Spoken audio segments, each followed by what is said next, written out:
Doctor PS நகராட்சி மேல்நிலைப் பள்ளி மாணவர்களுக்கு கல்வி சார்ந்த அறிவுரை மற்றும் நிதி உதவி வழங்கினார்.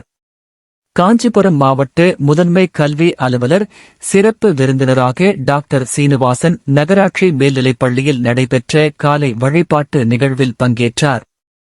மாணவர்களுக்கு உரையாற்றிய அவர் 100% தேர்ச்சி பெற அனைவரும் முயற்சி, ஒழுக்கம் மற்றும் தொடர்ந்து படிக்கும் பழக்கம் கடைபிடிக்க வேண்டும் என அறிவுரை வழங்கினார்.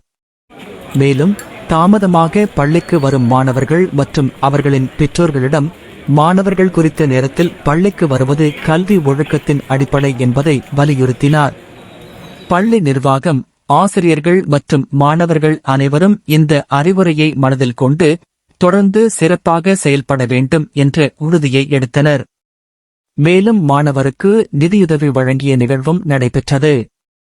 இந்த நிகழ்வில் தாயை இழந்த மாணவனின் குடும்ப சூழ்நிலையை கருதி பள்ளி மேலாண்மை தலைவர், மாநகராட்சி மாமன்ற உறுப்பினர் மற்றும் ஆசிரியர்கள் இணைந்து 40,000 ரூபாய் மதிப்பிலான காசோலையை பங்களிப்பாக வழங்கினர். இந்த காசோலை முதன்மை கல்வி அலுவலர் அவர்களால் மாணவர்களிடம் வழங்கப்பட்டது. தலைமை ஆசிரியர் மற்றும் ஆசிரியர்கள் கலந்து கொண்ட இந்த நிகழ்வு மாணவர்களின் கல்வி பயணத்திற்கு மிகுந்த ஊக்கமும் ஆதரவாகவும் அமைந்தது.